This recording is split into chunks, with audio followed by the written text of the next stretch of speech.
Combien aimeraient avoir beaucoup plus d'argent dans leur vie? Non, j'ai dit beaucoup plus d'argent dans leur vie. Et combien aimeraient être beaucoup plus heureux dans leur vie? Combien voudraient plus d'argent et de bonheur dans leur vie? Vous êtes au bon endroit. Je m'appelle T. Harv Eker. Bienvenue au Secret Financier. Comment développer un esprit millionnaire? Premièrement, je tiens à vous remercier d'être là. On dit que 80% du succès dépend de quoi? Quelqu'un le sait-il? Ne pouvant vous toucher, je vous demande une faveur. Donnez une petite tape dans le dos de vos deux voisins en disant « Félicitations d'être ici ».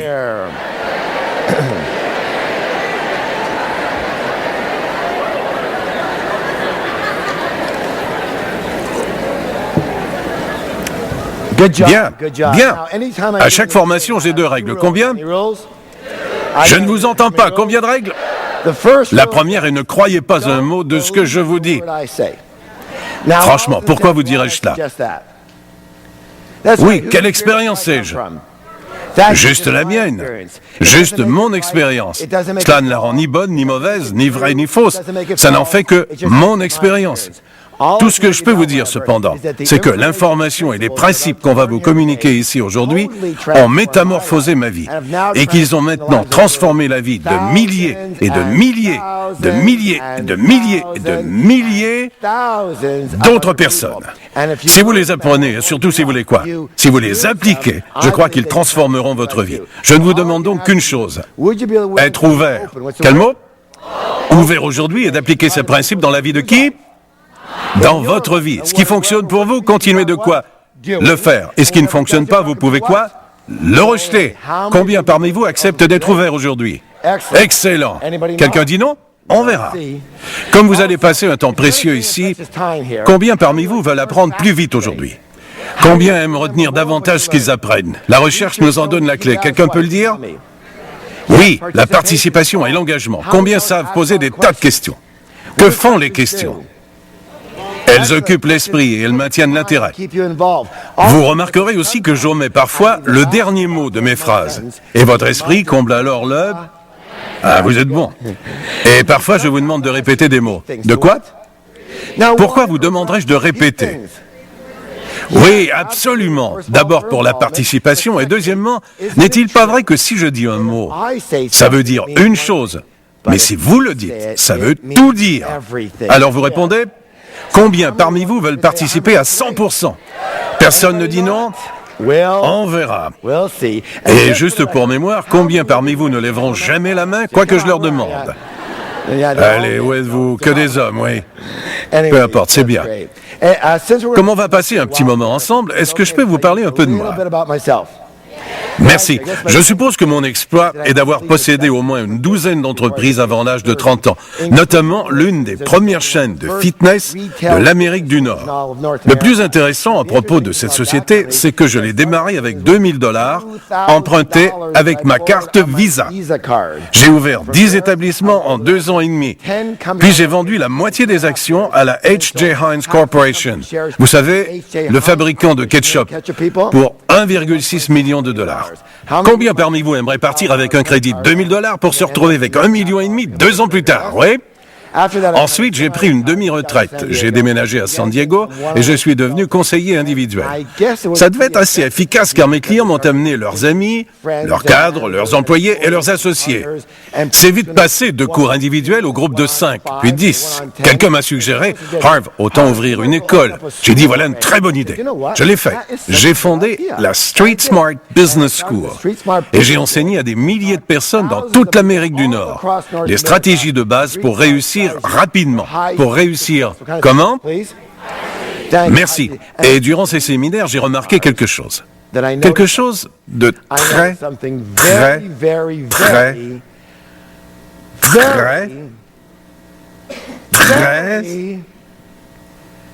étrange. Aimeriez-vous savoir ce que c'était? La prochaine fois, peut-être. Non, c'était simplement ceci. 2 personnes sont assises l'une à côté de l'autre dans la même pièce. Elles apprennent les mêmes principes et les mêmes stratégies. Et à partir de ces outils, une personne va filer vers le succès. Et que va-t-il advenir de l'autre personne assise à côté? Oui, pas grand-chose. J'ai compris à ce moment qu'on peut avoir les meilleurs outils du monde, mais s'il y a une toute petite fuite dans la boîte à outils, alors on a un petit problème. J'ai donc commencé à concevoir des programmes basés sur le jeu interne. Quel jeu ? Merci. Le jeu interne de l'argent et du succès. Quand on a conjugué le jeu interne et les outils externes, presque tout le monde a super bien réussi. Cela vous paraît-il sensé ? Voici un bon exemple de ce dont je parle. Combien ont remarqué que lorsqu'un millionnaire perd sa fortune, il la recouvre généralement en très peu de temps ? Oui ? Levez la main si vous avez déjà entendu parler de Donald Trump. Ce multimillionnaire a tout perdu, et plus encore. Et 2 ans plus tard, il était plus riche qu'avant. Pourquoi cela se produit-il ainsi ?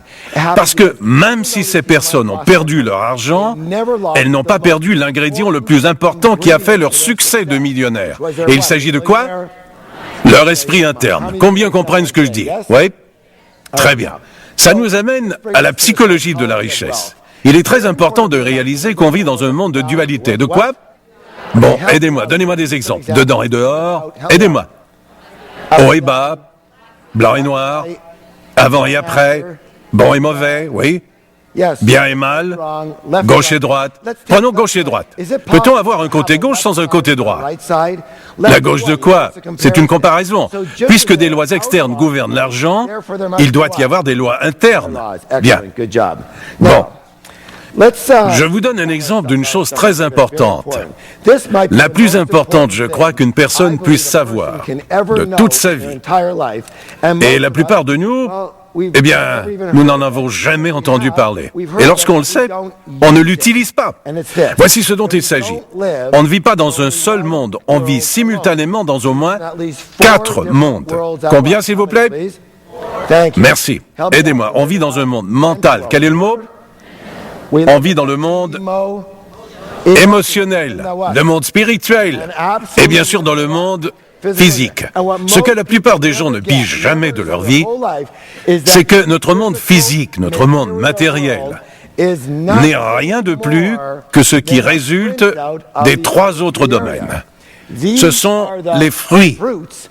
Mais ces 3-là sont les racines qui donnent ces fruits. Ici, c'est la partie au-dessus du sol, comme l'arbre, mais ça, c'est le sous-sol. Et ça produit ce qui est au-dessus. Ceci est visible, mais ça, c'est invisible, et ça produit ce qui est visible. Laissez-moi le dire autrement.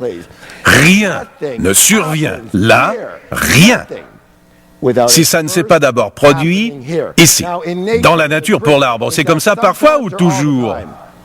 Je ne vous entends pas. Toujours. Levez la main si vous pensez faire partie de la nature. Pour vous, cette fois, est-ce parfois ou toujours ? Toujours. C'est une loi, toujours. Alors voilà, l'argent, cette réalité tangible du genre qu'on veut, oui ? L'argent n'est rien de plus qu'un résultat. Un résultat. La richesse est un résultat. La santé, la maladie, votre poids est un quoi ? On vit dans un monde de causes et d'effets. Combien parmi vous ont déjà entendu quelqu'un dire qu'une pénurie d'argent était un peu problématique ? Avez-vous déjà entendu ça ? Je vais vous dire une chose, écoutez-moi bien. Le manque d'argent n'est jamais, jamais, jamais, jamais, jamais, au grand jamais, un problème. Le manque d'argent, c'est quoi ? Tout juste le symptôme de ce qui se passe en dessous. Le manque d'argent n'est qu'un résultat. Quelle est la cause ? Oui, oui. Oui, ça revient à ceci. La seule manière permanente, quel mot ? Encore s'il vous plaît. Permanente de changer votre vie externe, c'est de changer d'abord quoi ? La vie interne. On va renforcer cela en faisant une déclaration ensemble. Qui peut me dire ce qu'est une déclaration ? Oui, une affirmation à voix haute. Dans un moment, on va tous se lever et faire cette affirmation à voix haute. Bon, je sais que certains parmi vous se disent « Oh mon Dieu, comme c'est ridicule ».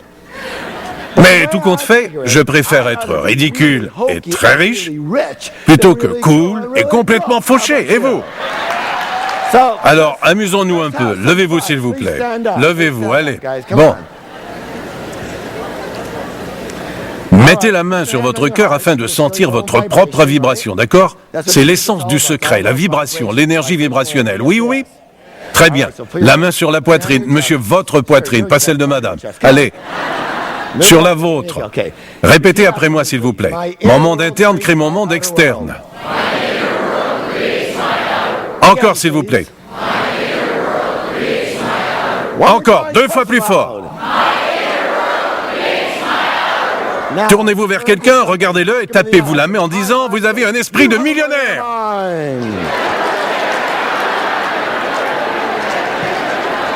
Asseyez-vous, asseyez-vous. Bien.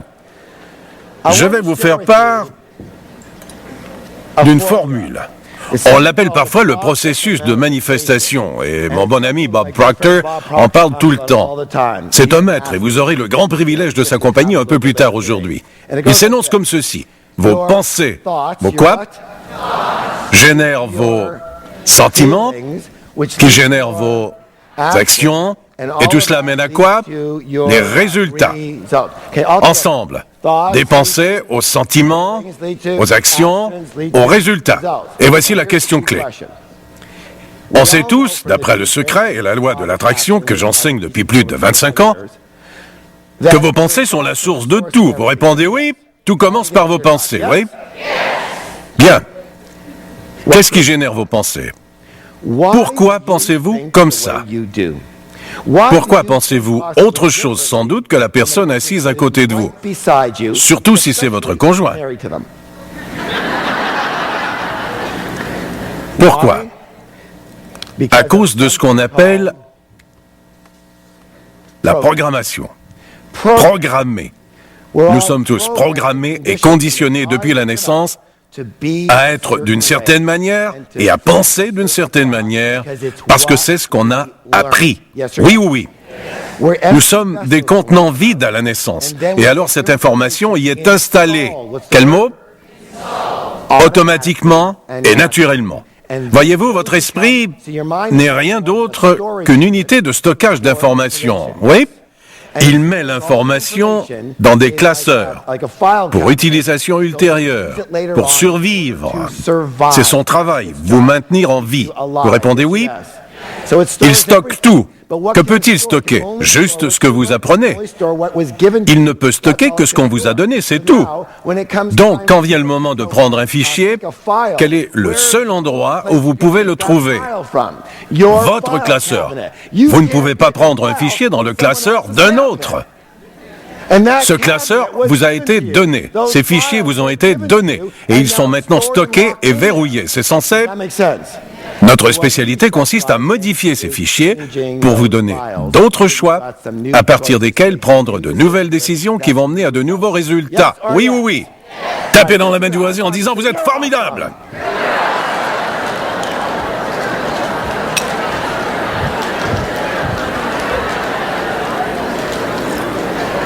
Bon. Je suis réputé à la radio et à la télévision pour une chose. Qu'on trouve au dos de mon livre « Les secrets d'un esprit millionnaire ». Donnez-moi 5 minutes avec n'importe qui et je peux prédire votre avenir financier pour le reste de votre vie. Comment? C'est très simple. Une brève conversation et je peux identifier ce qu'on appelle votre plan d'argent et de réussite. Votre quoi? Chacun de nous a son plan d'argent et de réussite incrusté dans son subconscient. Et mes amis, c'est ce plan, plus que tout le reste, globalement, qui détermine votre vie financière. C'est la racine. C'est la quoi? C'est la racine. Vous aurez beau être le meilleur homme d'affaires, vendeur, négociateur, communicateur, cadre, le meilleur dans votre domaine, être un expert dans tout ce qui concerne votre entreprise, tout connaître sur les actions, les titres, les placements, le secteur de l'immobilier. Mais si, dans votre subconscient, votre plan d'argent, votre quoi, n'est pas préétabli à un niveau élevé de succès, jamais vous n'amasserez une fortune. Et si, par chance, vous le faites, vous finirez par la perdre. La bonne nouvelle, c'est que votre plan peut être modifié. Oui? Parfait. Sauf le plan de ceux qui n'ont pas applaudi, je n'en sais rien. Bon, parlons maintenant du plan. Voici comment ce plan se forme. Il comprend surtout l'information, la programmation, comme on l'a dit, que vous avez reçue, particulièrement pendant l'enfance. Aidez-moi ici. Quelle est l'une des premières sources de cette information, de cette programmation? Les parents, bien. D'autres? Les enseignants, bien. Les amis, les médias, bien. Les leaders religieux, oui. La culture. Dites-moi, n'est-il pas vrai que certaines cultures prônent une attitude particulière en ce qui concerne l'argent, oui? Et d'autres cultures prônent une attitude complètement différente face à l'argent, oui? Alors dites-moi, l'enfant naît-il comme ça ou apprend-il à voir l'argent de cette manière? Merci, chacun de nous a appris à gagner de l'argent. Mettez la main sur votre cœur et dites, on m'a appris à gagner de l'argent. Merci, moi aussi, on a tous appris à gagner de l'argent. Et malheureusement, pour la plupart, on a appris de personnes qui n'en avaient pas beaucoup ou qui avaient des problèmes émotionnels, des peurs ou des habitudes non propices. Elles nous ont installé leur manière de penser, que nous avons fait nôtre, automatiquement, naturellement. Votre manière de prendre des décisions découle de là. Mais vous ne le savez pas, vous comprenez? Bien, ça vous semble logique, oui? Alors, comment est-on conditionné? Cela se fait de 3 manières principales. Premièrement, la programmation verbale. Quel genre de programmation? Merci, excellent. C'est ce que vous avez entendu dire quand vous étiez enfant. La deuxième, ce sont les modèles. Quoi? Les modèles, c'est tout ce que vous avez vu quand vous étiez jeune. La troisième s'appelle l'incident spécifique. Comment? Bien, incidence. C'est tout ce que vous avez vécu concernant l'argent, la réussite et la richesse quand vous étiez jeune. On va s'amuser un peu. Parlons de programmation verbale. Voici la première chose que je vous demande. Trouvez-vous un partenaire ou deux en vitesse. Regardez autour de vous et assurez-vous que personne n'est seul. Dans ce cas, intégrez cette personne à votre duo. Donc, trouvez un partenaire et si nécessaire, 2 pour former des trios. Allez-y et faites ça d'abord. Assurez-vous que personne n'est seul. 2 et 3. 2 et 3. Bien, levez la main si vous n'avez pas de partenaire. Parfait, bien joué. Maintenant, voici ce que je vous demande de faire. Chut. Je veux que vous échangiez avec votre partenaire ou vos partenaires certaines phrases. Quels mots? Oui, les phrases que vous avez entendues, ce qu'on disait à propos de l'argent, de la richesse et des gens riches quand vous étiez petit. Et je parle vraiment de phrases du genre, je ne sais trop ce que vous avez entendu. Des choses comme, avez-vous entendu l'argent est la source de tous les maux? Levez la main si vous avez déjà entendu ça. Des choses du genre, des phrases que vous avez entendues. Prenez 1 minute pour en parler.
Bien. Très bien. D'abord, remerciez vos partenaires. Remerciez vos partenaires. Très bien.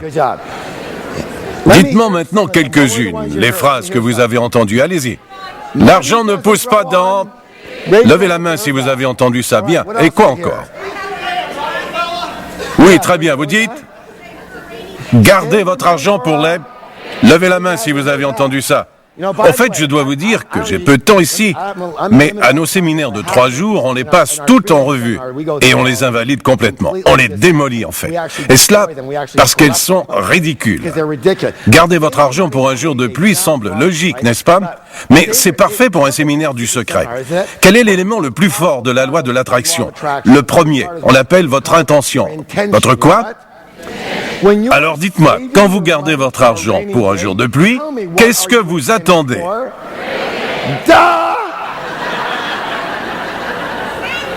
Gardez votre argent en vue d'un désastre. Et devinez, il viendra. Plus vous avez d'argent, plus il sera grand. Bon sang, pourquoi ne pas économiser votre argent pour les bons jours? Vous répondez oui? Voyons, ce sont des idioties. Qu'avez-vous d'autre? Oui, on n'en a pas. Très bien, voici une autre. Il n'y a jamais de...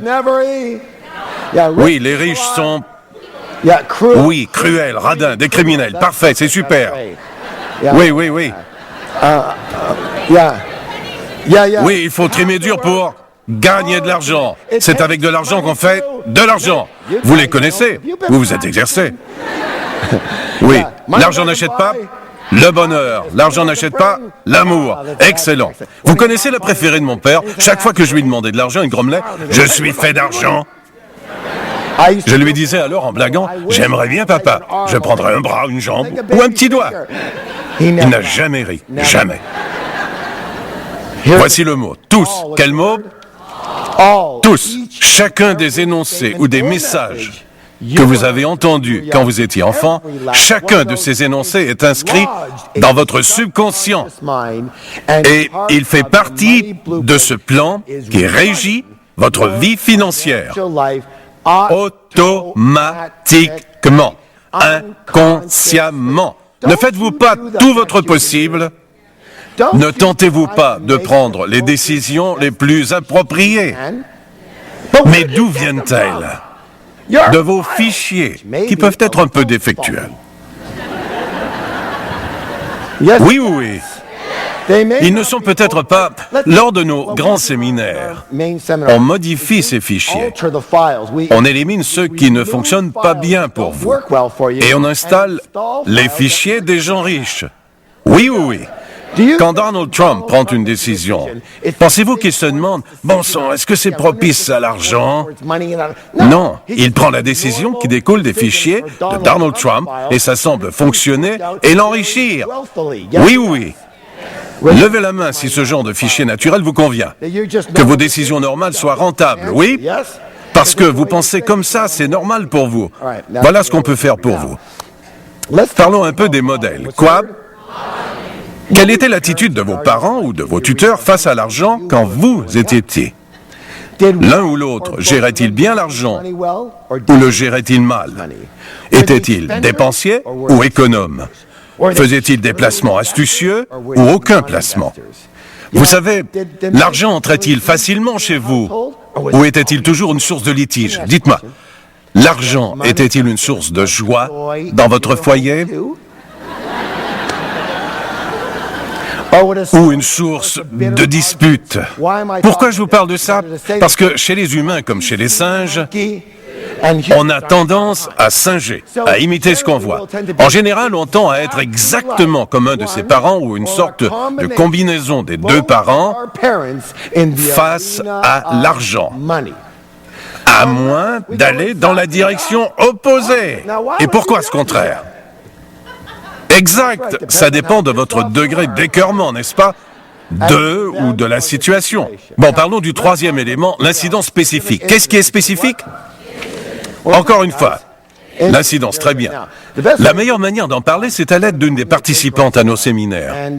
Un cas très intéressant. À l'âge de 8 ans, quand elle entendait la cloche du camion du marchand de glace ambulant, elle courait vers sa mère et lui demandait 25 cents. Et sa mère disait « Je regrette ma chérie, je n'ai pas d'argent. Demande à ton père a tout l'argent. » Elle courait vers son père, il lui donnait une pièce, elle achetait sa glace et ça faisait son bonheur. La semaine suivante, quand elle entendait la cloche du camion dans la rue, elle courait vers sa mère et lui demandait 25 cents. Et sa mère lui disait « Aidez-moi s'il vous plaît. Je regrette ma chérie, je n'ai pas d'argent, demande à ton père a tout l'argent. » Elle courait vers son père, il lui donnait une pièce, elle achetait sa glace et ça faisait son bonheur. Question, qu'a-t-elle appris à propos de l'argent? Premièrement, que les hommes ont tout l'argent.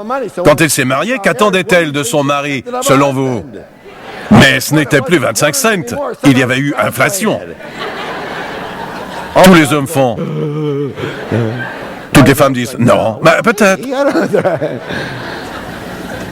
Qu'avait-elle appris des femmes et de l'argent? Que les femmes n'en ont pas. Sa mère, la déesse, le modèle, n'a pas d'argent. Donc une femme bien ne doit pas avoir d'argent. Les femmes n'ont pas d'argent. Et tout cela est inconscient, n'est-ce pas? Et alors, lorsqu'elle avait de l'argent, elle devait s'en débarrasser pour correspondre à ce modèle, selon lequel une femme bien n'a pas d'argent, d'accord? Elle y excellait d'ailleurs. Bon sang, je dirais simplement que ce couple était au bord du divorce quand il est venu au séminaire. Non seulement ils ont sauvé leur mariage, mais ils vivent très bien maintenant. Et depuis, en 14 ans, ils ne se sont plus jamais disputés à cause de l'argent. Bien ou bien? Voilà donc, on peut faire cela pour les gens. Même John Gray en parle au dos de mon livre, je lui en donne le crédit. Vous connaissez John Gray, l'auteur de Les hommes viennent de Mars. Il a dit, si vous vous disputez à cause de l'argent, c'est parce que vos plans d'argent ne concordent pas. Vous voyez, ce n'est pas que vous avez raison et qu'elle a tort ou l'inverse ou peu importe. C'est que vos fichiers sont différents. Voilà. Vous comprenez? Vous la regardez en lui disant « Je ne te comprends pas, vraiment pas. Pourquoi fais-tu ça ?» Elle dit « Je ne te comprends pas, qu'est-ce qui te prend ?» Et rien ne cloche chez l'un ni chez l'autre, sauf que vos fichiers ne concordent pas, c'est tout. Ce qu'on peut faire, c'est vous donner un troisième jeu de fichiers que vous pouvez tous les deux utiliser pour réussir. C'est facile, non? Cool ou cool? Oui ou oui? Tapez la main du voisin en disant « Ça me semble bien ».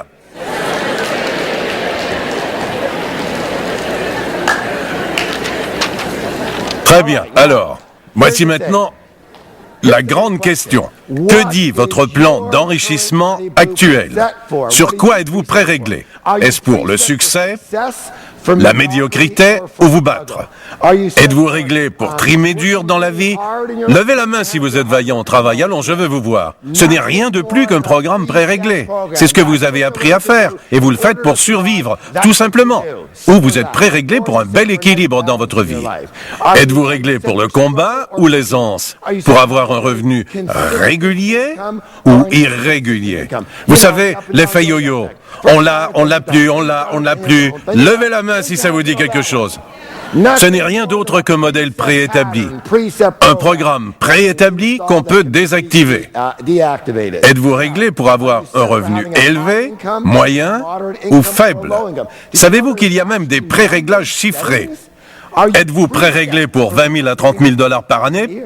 30 000 à 50 000, 50 à 100, 100 à 200, 200 à 500, 500 000 à 1 million. Vos fichiers ne sont que des programmes pré-réglés. Êtes-vous pré-réglé pour économiser? Êtes-vous pré-réglé pour dépenser de l'argent? Êtes-vous pré-réglé pour bien gérer votre argent? Êtes-vous pré-réglé pour mal gérer comme un as?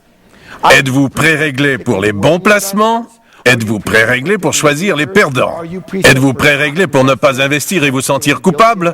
Pendant que tout le monde investit et gagne de l'argent, vous restez là, en observateur, à vous morfondre en disant « Vous savez, le cours du marché va descendre un jour. Entre-temps, ils sont millionnaires et vous êtes fauchés. » Et vous répétez toujours la même chose. Oui, oui.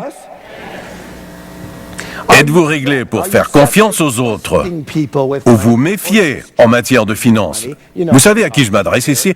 Êtes-vous réglé pour avoir des soucis d'argent ou pour ne pas vous en préoccuper? Je n'ai pas beaucoup de temps à y consacrer ici, car je n'ai qu'une heure environ. Au séminaire de 3 jours, on voit tout cela plus en détail, parce que c'est crucial. Allez, soyez honnête avec moi. Non, dites-moi franchement. Levez la main si d'une manière ou d'une autre vous avez eu des soucis d'argent. Allez, tout le monde, soyez honnêtes. Levez la main si vous savez que lorsque vous aurez beaucoup d'argent, une grande partie de vos craintes vont s'envoler. Levez la main, allez. Vous savez quoi? C'est de la foutaise. Ce n'est pas vrai. Je suis ici pour vous dire cela. Je vais vous donner quelque chose d'un peu spécial maintenant. Ce n'est pas vrai. Votre esprit vous joue des tours. Ce n'est que l'effet de votre plan. Voyez-vous, le problème, ce sont les craintes face à l'argent, pas l'argent.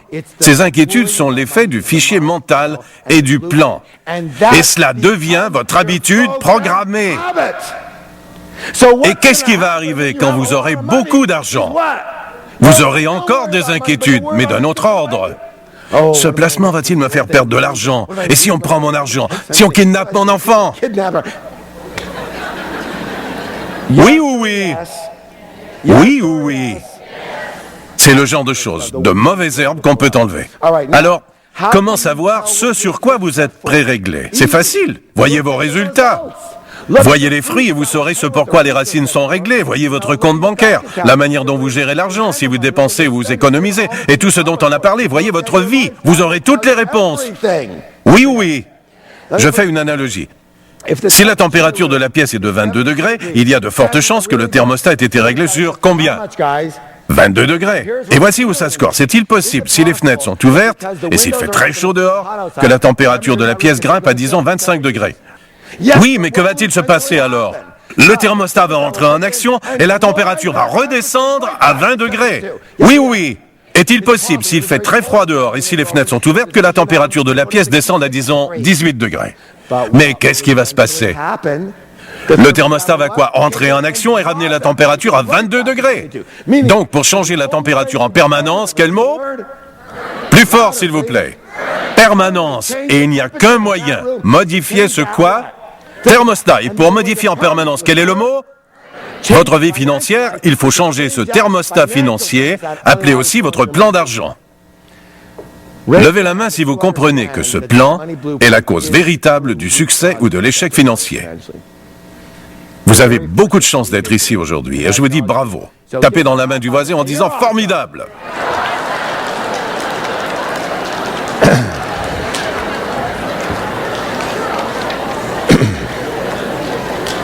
Alors, voici ce qu'on va faire.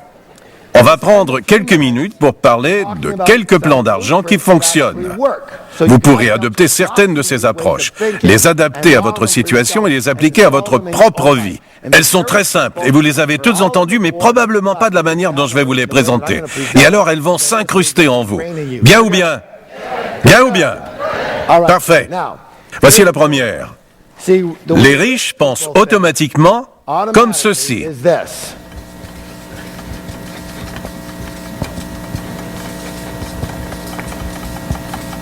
À voix haute, lisez-le. Qu'est-ce que ça dit? Je crée ma vie. Les riches et prospères croient, j'ai dit croient, je crée ma vie. Et bien sûr, la plupart des autres croient, la vie survient comme ça. Et c'est l'enjeu même du secret. Oui ou oui? Si vous voulez créer une vraie richesse, vous devez croire que vous êtes aux commandes de votre vie, que c'est vous qui créez votre succès, c'est vous qui créez votre médiocrité et c'est vous qui créez vos tiraillements financiers. Consciemment ou inconsciemment, c'est vous. Mais la plupart vont jouer le rôle que Jack Canfield a décrit très habilement ce matin, et ce rôle est celui de la victime. Pourquoi dit-on cela? Bon, il y a 3 indices. Combien? 3 indices, et Jack en a exposé 2 ce matin. Nous allons insister là-dessus car c'est très important, oui? C'est le contraire de créer votre vie, n'est-ce pas? Quels sont les 3 indices? On va discuter de ces 3 indices maintenant, mais je suis certain qu'aucun ne se rapporte à ceux qui sont dans cette salle. Alors, de quoi a-t-on parlé ce matin? Quel est le mot, s'il vous plaît?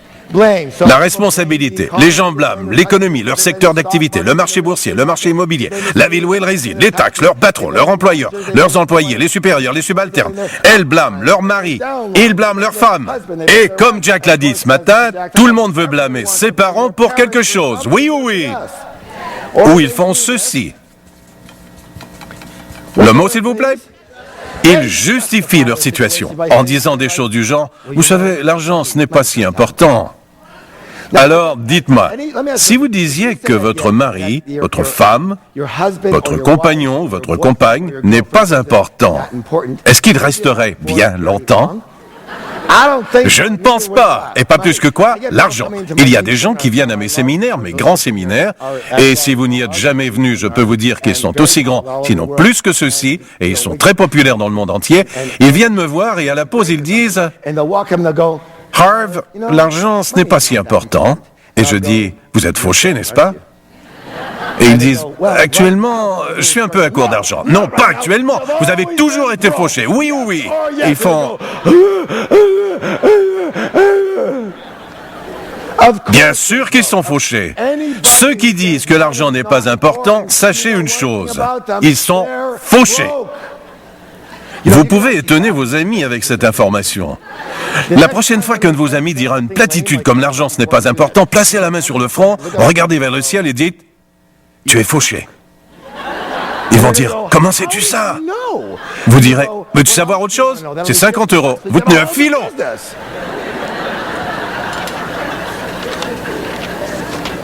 Qu'avons-nous découvert d'autre ce matin? Quel est le mot? Le mot, s'il vous plaît. Les plaintes. Laissez-moi vous dire ce que j'en pense, mon point de vue. Se plaindre, c'est la pire chose qu'on puisse faire à sa santé ou à sa richesse. La pire chose. Pourquoi?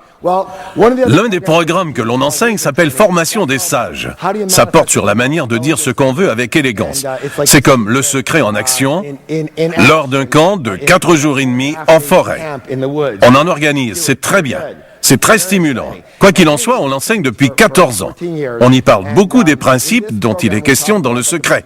Et l'un de ces principes dit que ce sur quoi on se concentre s'accroît. Dites-le avec moi. Dites-le à votre ami. À votre autre ami. Donc, ce sur quoi on se concentre s'accroît. Question. Quand vous vous plaignez, sur quoi vous concentrez-vous? Ce qui va bien dans votre vie ou ce qui va mal? Et comme ce sur quoi on se concentre s'accroît, qu'est-ce qu'on aura en plus maintenant? Ce qui va bien dans sa vie ou ce qui va mal? Ça va aller encore plus mal. Quand on se plaint, on attire les merdes dans sa vie. Quand on se plaint, on devient un gigantesque aimant à merde. Avez-vous déjà remarqué que les râleurs ont une vie merdique? Ils sont là. Bien sûr que je me plains. Ma vie est merdique. Mais maintenant, vous pouvez leur dire, non, c'est parce que vous vous plaignez que votre vie est aussi merdique. Fermez-la et tenez-vous loin de moi.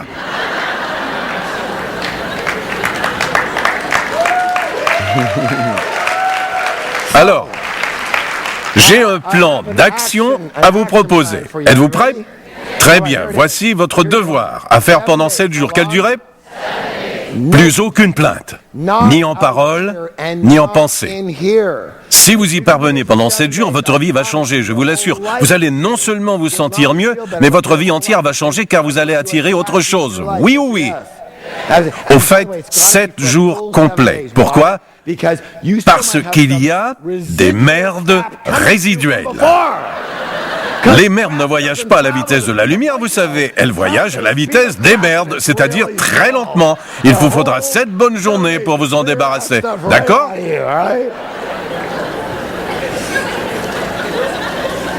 Bon, levez-vous pour votre déclaration. Placez la main sur le cœur. Allez, la main sur le cœur. Répétez après moi, s'il vous plaît. Je crée ma réussite financière. Très bien, encore, s'il vous plaît. Encore, 2 fois plus fort. Tournez-vous vers quelqu'un, regardez-le, donnez-vous une tape amicale et dites « Vous avez un esprit millionnaire ». Asseyez-vous.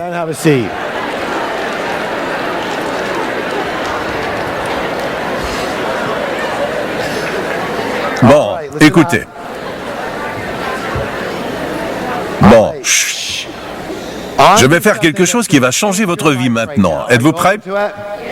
Je sais que vous avez déjà entendu ça. Ça va changer votre vie.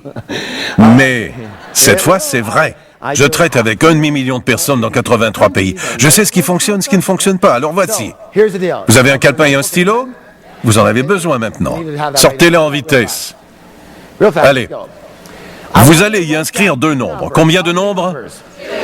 Le premier, c'est votre objectif financier personnel. C'est-à-dire votre revenu annuel personnel. Votre revenu personnel dans 5 ans. Le deuxième nombre, c'est votre valeur personnelle nette dans 5 ans. Écrivez ce qui vous semble convenir de manière réaliste. N'écrivez pas n'importe quel nombre comme ça. Quel sera votre revenu annuel dans 5 ans? 5 ans, pas 10. Votre revenu annuel avant impôt. Et ce que sera votre valeur nette, et espérons que ce sera après impôt. D'accord? Écrivez ces deux nombres, s'il vous plaît. Ça ne devrait prendre qu'une seconde. Revenu annuel dans 5 ans, valeur nette dans 5 ans, ce qui vous correspond en tant que personne, pas les objectifs des autres, juste les vôtres. Bon. Maintenant, ma spécialité, c'est d'enseigner aux gens comment les riches pensent, agissent et travaillent. Si vous pouviez apprendre à jouer au golf en observant Tiger Woods et en suivant ses leçons, vous seriez probablement de bien meilleurs golfeurs, oui ou oui. Au lieu de vous débrouiller seul, non? C'est la même chose, c'est notre spécialité. Voici.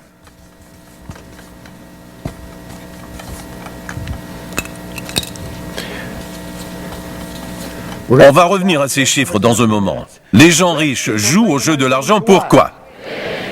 Les pauvres et la classe moyenne jouent pour ne pas perdre. La plupart des gens y jouent de manière défensive et non offensive. Dites-moi, dans n'importe quel sport, si on joue de manière défensive, quelles sont vos chances de remporter la victoire? Faibles ou nulles, non? C'est ainsi que la plupart des gens jouent au jeu de l'argent, sur la défensive. Vous savez, la grande préoccupation des pauvres, c'est la survie et la sécurité. Quel est votre but, votre objectif, votre intention réelle? Nous connaissons déjà le pouvoir de l'intention. C'est le fondement du secret, oui ou oui? Alors, quelle est votre intention? Vous savez, là encore, l'intention des pauvres est d'en avoir assez pour payer les factures. Je veux juste boucler ma fin de mois, ou je veux juste vivre décemment.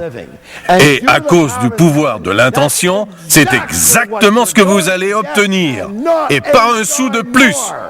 Oui ou oui? Vous l'avez choisi, commandé, vous l'avez eu.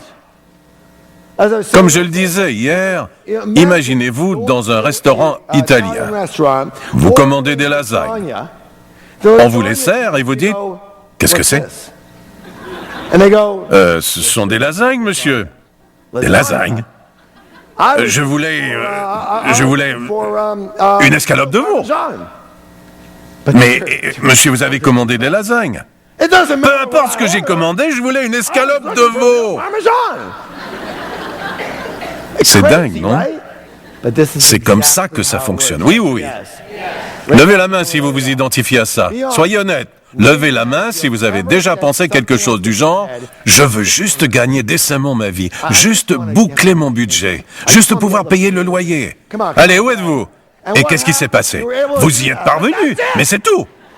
Vous n'êtes pas allé à Hawaï?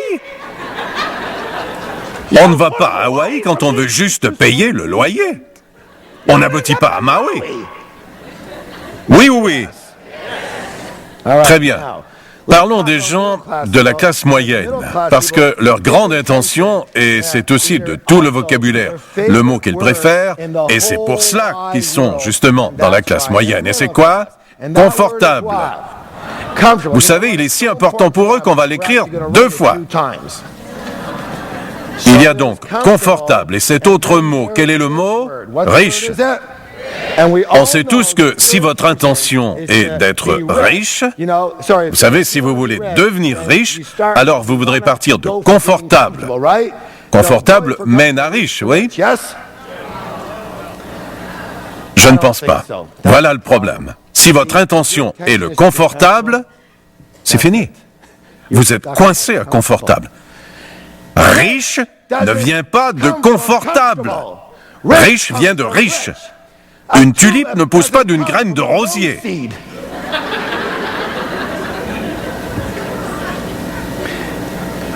Donc, si vous visez confortable, et je dois vous le dire immédiatement, vous ne serez jamais riche. Jamais.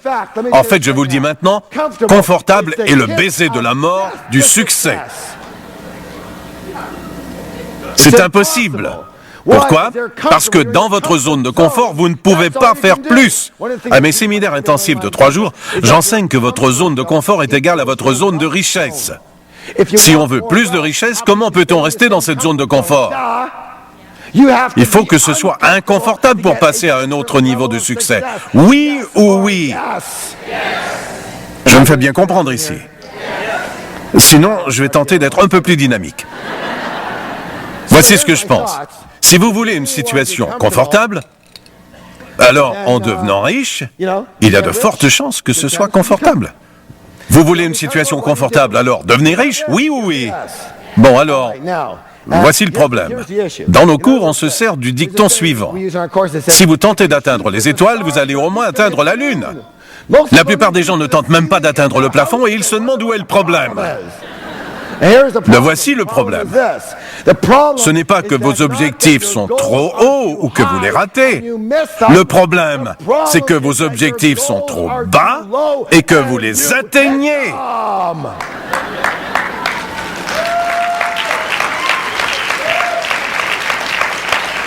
Revenons à nos feuilles et voyons ces nombres. Avez-vous ces nombres devant vous? Je vous ai dit que j'allais changer votre vie maintenant. Êtes-vous prêts? Prenez votre stylo, ajoutez un 0 au bout de ces deux nombres.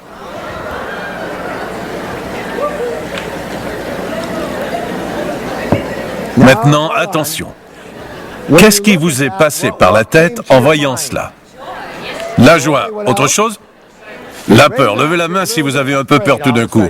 Ça fait peur, oui?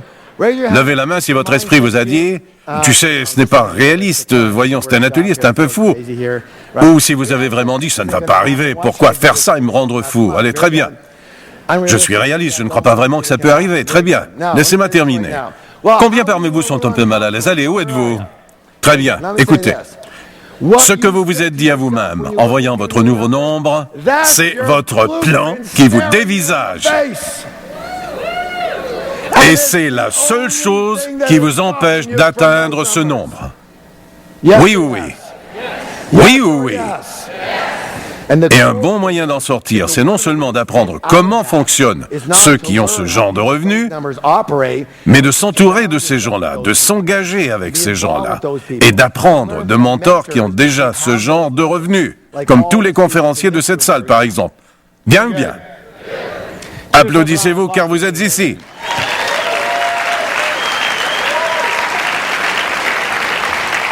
Bien. Levez-vous pour la déclaration.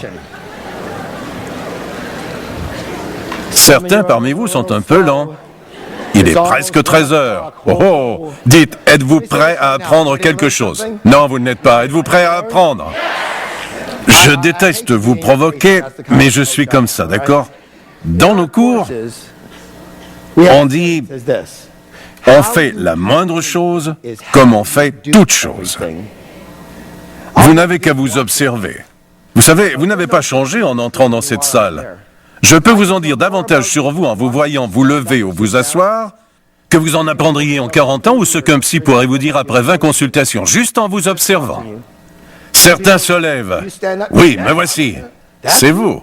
D'autres disent « Oh, je dois me lever encore. Bon sang, c'est lassant. »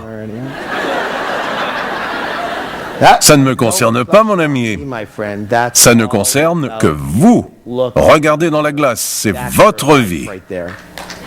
Oui ou oui? Je ne fais pas ça.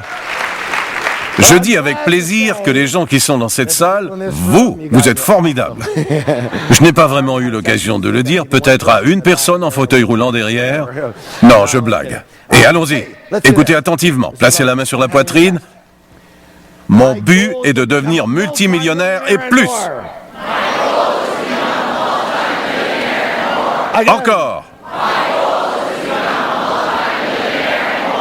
2 fois plus fort. Tournez-vous vers quelqu'un et tapez-vous la main en disant « Vous avez un esprit de millionnaire ».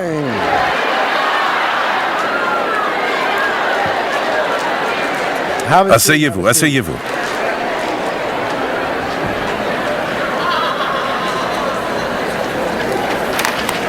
Bon, laissez-moi vous dire ceci. Vous savez, je parle beaucoup d'argent, oui? En fait, je parle de vous, n'est-ce pas? Parlons de ceci pendant une seconde. Le New York Times m'a qualifié d'évangéliste de la finance. Je vais le prendre du bon côté parce que, écoutez bien, j'adore littéralement cette idée. C'est super d'être riche. L'argent est le bienvenu. Et voici pourquoi. Les 3 raisons principales pour devenir riche. Combien? La première, c'est le style de vie, bien sûr. Votre style de vie et les gens que vous côtoyez. On vit mieux lorsqu'on a de l'argent que lorsqu'on n'en a pas. Oui ou oui? La deuxième, par contre, c'est la contribution. Quoi? J'ai remarqué que lorsque les gens se sont bien occupés d'eux-mêmes, quand tout est en ordre, il est beaucoup plus facile de se concentrer à aider les autres. Levez la main si vous comprenez ce que je dis. Quand on fonctionne en mode survie, il est difficile de penser à aider qui que ce soit d'autre, n'est-ce pas? Levez la main si vous pensez être une bonne personne. Vous ne seriez pas dans cette salle si vous ne l'étiez pas, jamais. L'univers ne vous aurait jamais appelé ici. Vous êtes donc une bonne personne. Je vous parie que pour chacun de vous, l'un des objectifs pour lesquels vous voulez de l'argent, et on le fait au séminaire intensif de 3 jours, je vous parie que c'est pour aider les autres. Oui ou oui. Je vous parie que c'est pour améliorer le monde. Je vous parie que c'est pour aider les autres le plus possible, n'est-ce pas? Et une partie de cela, c'est la contribution. Quand on est fauché, il est très difficile d'aider les gens. Les prières et le temps sont précieux, mais ça ne paie pas les médicaments. Comprenez-vous ce que je dis? Il n'y a qu'avec l'argent qu'on achète des médicaments. C'est malheureux, mais c'est comme ça. Il n'y a rien de mal à cela. Dites, Harv, quelle est la 3e raison? Quelle grande question. La 3e raison est pour qui? Quel est le mot? Qui devez-vous devenir pour réussir à ce niveau plus élevé sur le plan financier? John Assaraf va en parler plus tard, de la fiche de score de l'entreprise et de l'argent. Elle ne concerne pas que votre entreprise, elle est pour vous aussi. Vous devez devenir une bien meilleure personne et avoir une autre personnalité pour réussir à ce niveau plutôt qu'à celui-là. Oui ou oui? Levez la main si l'une des raisons pour lesquelles vous êtes ici est de réussir pour ce que vous êtes, ce que vous devenez, le personnage que vous êtes dans la vie. Oui ou oui? Écoutez-moi bien, attentivement. Je parle d'argent tout le temps. C'est mon travail. Je le fais dans le but de motiver les gens, de leur donner des outils leur permettant d'atteindre un niveau qui leur semblait impossible, de leur permettre d'en aider d'autres. Mais vous savez, je sais que sur mon lit de mort, juste avant de mourir, au dernier moment, je ne m'attends pas à penser à l'argent que j'ai eu ou que je n'ai pas eu. Je vais probablement penser plutôt à ce que j'ai été. Quel genre de personne suis-je devenu? Ma personnalité. Et j'étais bon, généreux, prodigue. Et j'étais un bon père, un bon parent. Et j'étais un bon enseignant. Et j'atteins mon but, aider les gens. Et j'étais courageux. Et j'étais confiant. Persistant. Qu'est-ce que je suis devenu? Et j'étais intègre. Levez la main si vous vous identifiez à cela, d'accord? L'argent est donc un objectif qui vous permet d'accéder à ce cercle. Et pour cela, vous devez devenir une bien meilleure personne.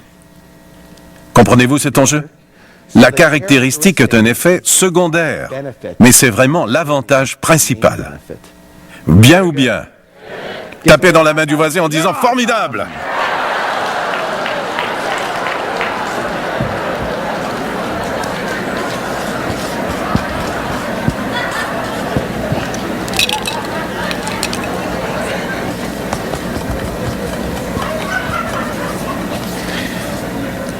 Cela dit, c'est un problème pour bien des gens.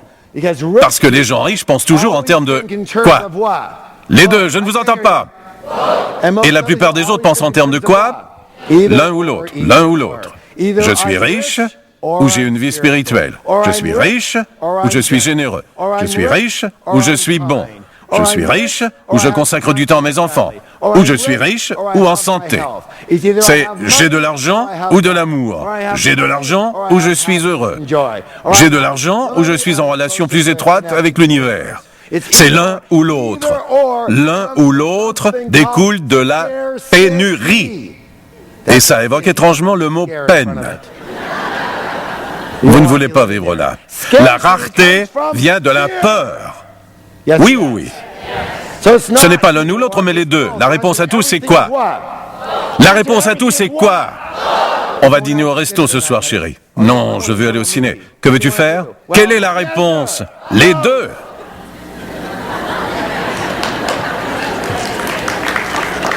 Bon, très bien. Levez la main si vous avez déjà entendu le proverbe anglais « On ne peut pas manger son gâteau et le garder ». Je tiens à le dire maintenant, parce que Et je le crois bien humblement. Je vous avoue que c'est sans doute la chose la plus stupide que j'ai entendue de ma vie. À quoi bon avoir un gâteau si ce n'est pas pour le manger? Qu'est-ce qu'on est censé en faire? Le foutre où? Je ne pige pas. Dans mon livre « Les secrets d'un esprit millionnaire », il y a 54 principes de la richesse. Certains ont dit que ce livre est amusant et qu'il a changé leur vie. En voici un que je veux vous lire. Les gens riches croient qu'on peut manger son gâteau et le garder. Pour la classe moyenne, le gâteau est trop riche. On n'en prend donc qu'un petit morceau. Les pauvres croient ne pas mériter de gâteau. Ils commandent donc un donut, se concentrent sur le trou et se demandent pourquoi ils n'ont rien.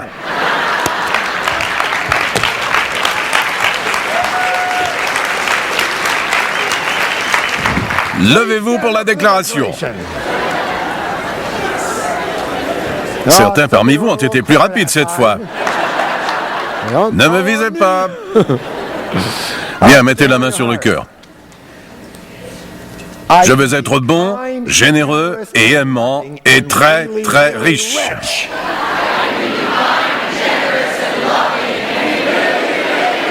Encore.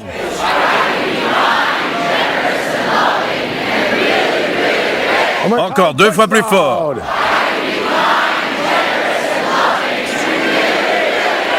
Tournez-vous vers le voisin et regardez-le en disant « Vous avez un esprit de millionnaire ».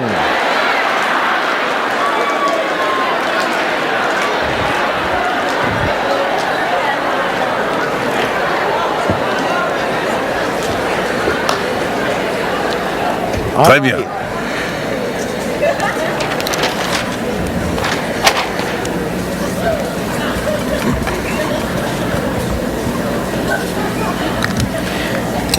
Les gens riches et prospères font quoi?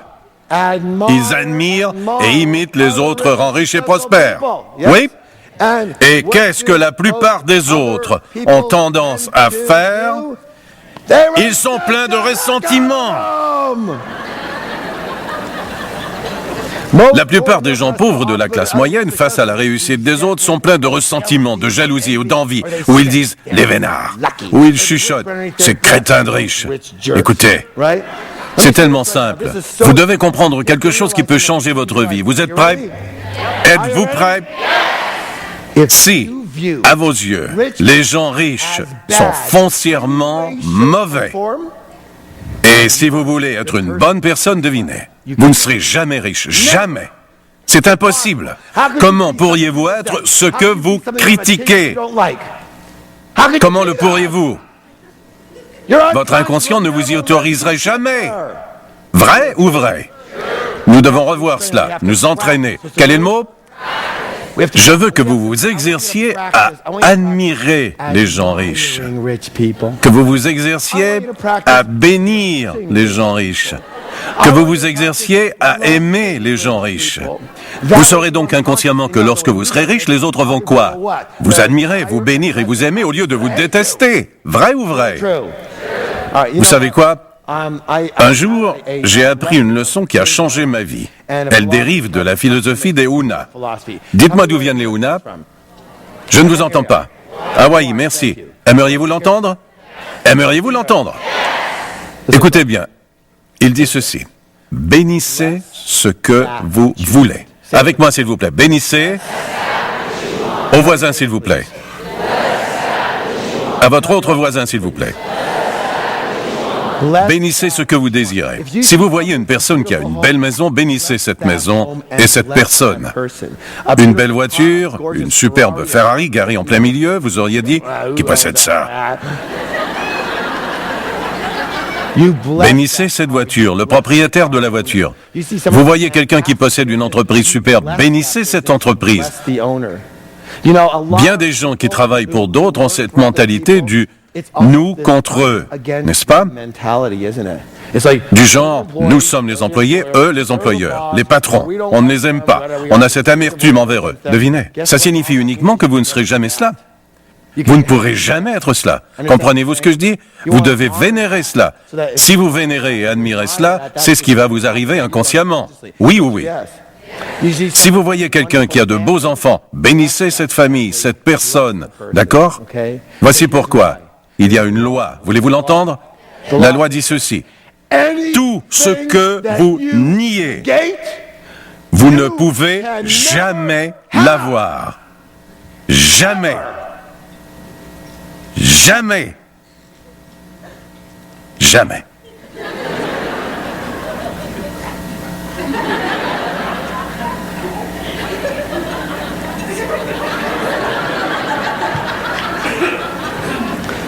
S'il vous plaît, levez-vous pour la déclaration. Placez la main sur le cœur. J'admire les gens riches. Je bénis les gens riches. J'aime les gens riches. J'étudie les gens riches. Et je serai l'un de ces riches, moi aussi. Tapez-vous la main en disant, vous avez un esprit de millionnaire.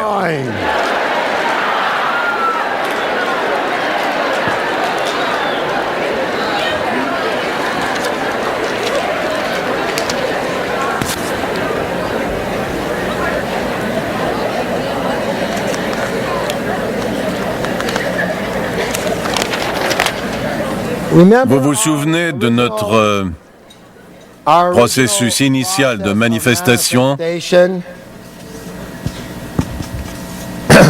Vous vous en souvenez? Je ne vous entends pas. Bon. Autre chose. Écoutez bien. À mon humble avis, quand ils ont produit le film Le Secret, et je vous rappelle que j'enseigne cela depuis longtemps, l'une des choses qu'on a un peu négligées, malheureusement, est celle-ci. Ce n'est la faute de personne, mais malheureusement, la critique n'en rate pas une. Et ils ont dit que le problème, c'est qu'on ne peut pas rester assis là. L'élément clé est donc ceci. Quel est le mot? Action, c'est ce qui fait que tout se réalise. Combien reconnaissent que pour réussir dans la vraie vie, il faut quoi? Agir. Voyons pourquoi. Très bien. Examinons ceci. Programmation, pensée, sentiment, ça fait partie du monde interne ou externe?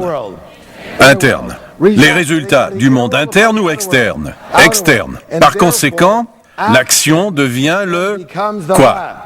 Le pont. Quel est le mot? Le pont ou le lien entre le monde interne et le monde externe. Écoutez, je fais de la méditation et de la visualisation depuis plus de 30 ans et pendant mes méditations, un sac d'argent ne m'est jamais tombé sur la tête. J'attends toujours. Je fais malheureusement partie de ces pauvres êtres qui doivent faire quelque chose pour y parvenir. Oui ou oui. Toutes ces choses dont on parle à propos de la loi de l'attraction, les manières de penser, de ressentir, la libération émotionnelle, tout cela, ce sont des outils. Ce sont des outils, comme un marteau. Il faut encore se servir du marteau pour enfoncer un clou. Vous devez encore faire cela. Oui, vous le devez. C'est une co-création de l'univers avec vous. Oui ou oui? Pas seulement vous, pas seulement l'univers, les deux. Voyez, les deux sont là. Est-ce sensé? Vous devez donc passer à l'action. Mais qu'est-ce qui empêche la plupart des gens d'agir alors qu'ils savent ce qu'ils doivent faire? Quel est le mot, s'il vous plaît? Combien reconnaissent que la peur, le doute et l'inquiétude sont les plus grands obstacles, non seulement au succès, mais au bonheur aussi? Oui? Donc, l'une des principales différences entre les gens riches, prospères, et ceux qui ne réussissent pas, c'est que les gens riches sont prêts à faire quoi? À agir malgré la peur. 2 fois plus fort. Et les pauvres et la classe moyenne laissent la peur quoi? Les stopper.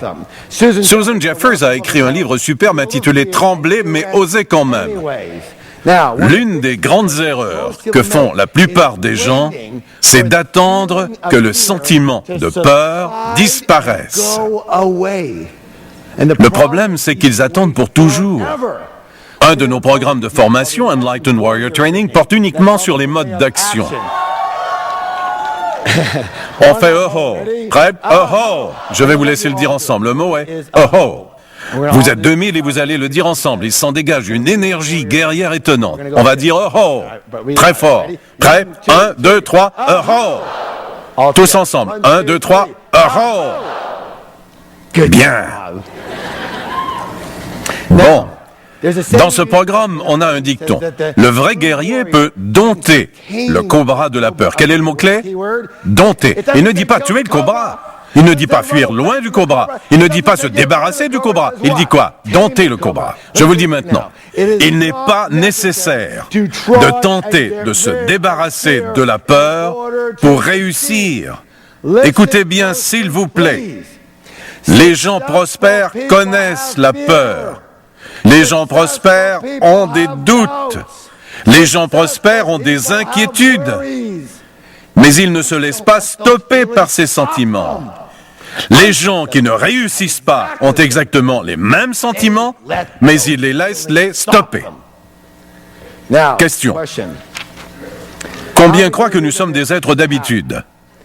Le secret doit donc faire l'objet d'exercices. Quel est le mot? Exercez-vous à agir malgré la peur, à agir malgré l'inconfort, à agir malgré les inconvénients. Exercez-vous à agir malgré l'incertitude. Vous voulez changer votre vie? Vous voulez changer votre vie? Je vais vous donner 2 mots pour cela. Voulez-vous être honnête avec moi? Levez la main s'il y a quoi que ce soit dans votre vie actuellement que vous voudriez faire mais dont vous êtes un peu incertain. Allez, tout le monde devrait lever la main. Voici les 2 mots qui vont changer votre vie. Êtes-vous prêts? Faites-le! Faites-le! Vous irez tellement plus loin et plus vite en le faisant et en apprenant de cela qu'en y pensant pendant 50 ans encore. Oui ou oui? Levez-vous pour la déclaration. La main sur le cœur, s'il vous plaît. J'agis malgré la peur. J'agis malgré l'incertitude.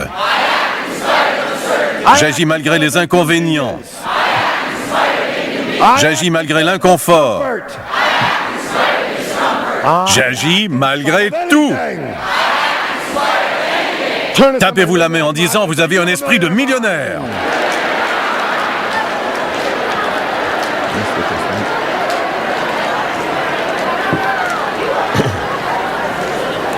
Asseyez-vous.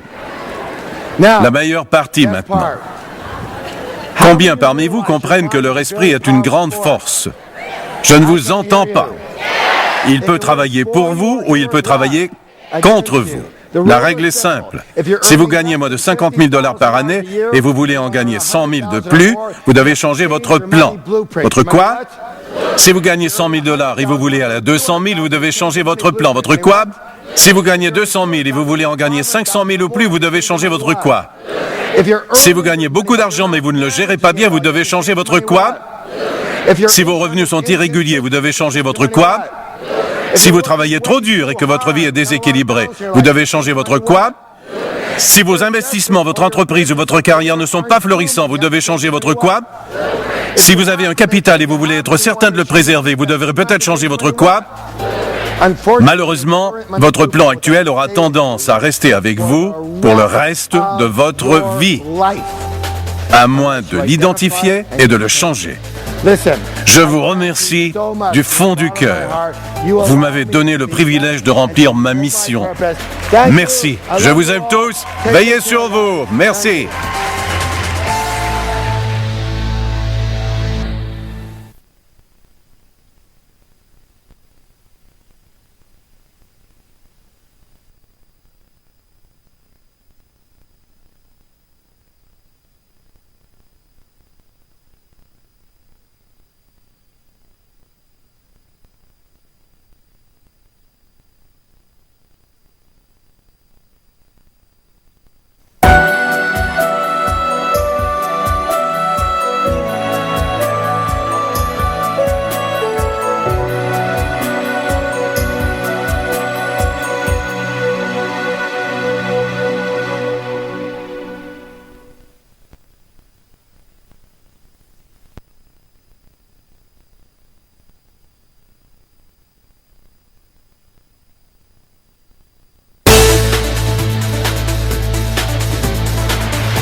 Combien aimeraient avoir beaucoup plus d'argent dans leur vie?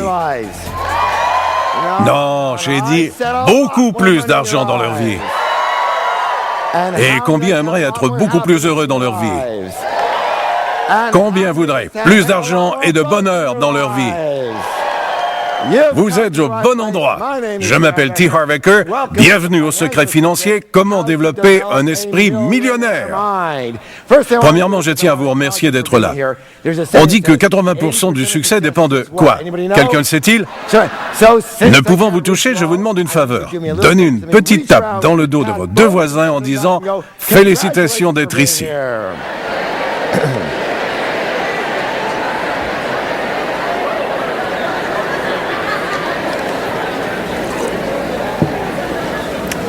Bien, bien. À chaque formation, j'ai 2 règles. Combien? Je ne vous entends pas. Combien de règles? La première est ne croyez pas un mot de ce que je vous dis. Franchement, pourquoi vous dirais-je cela? Oui, quelle expérience ai-je? Juste la mienne. Juste mon expérience. Cela ne la rend ni bonne, ni mauvaise, ni vraie, ni fausse.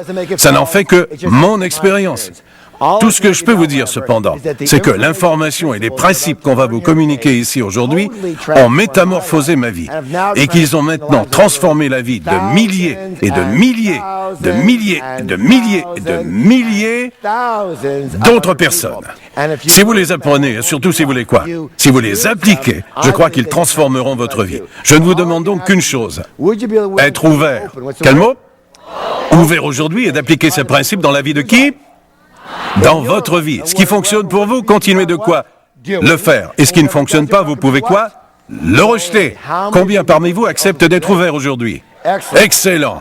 Quelqu'un dit non? On verra. Comme vous allez passer un temps précieux ici, combien parmi vous veulent apprendre plus vite aujourd'hui? Combien aiment retenir davantage ce qu'ils apprennent? La recherche nous en donne la clé. Quelqu'un peut le dire?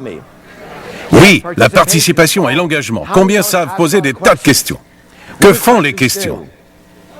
Elles occupent l'esprit et elles maintiennent l'intérêt. Vous remarquerez aussi que j'omets parfois le dernier mot de mes phrases.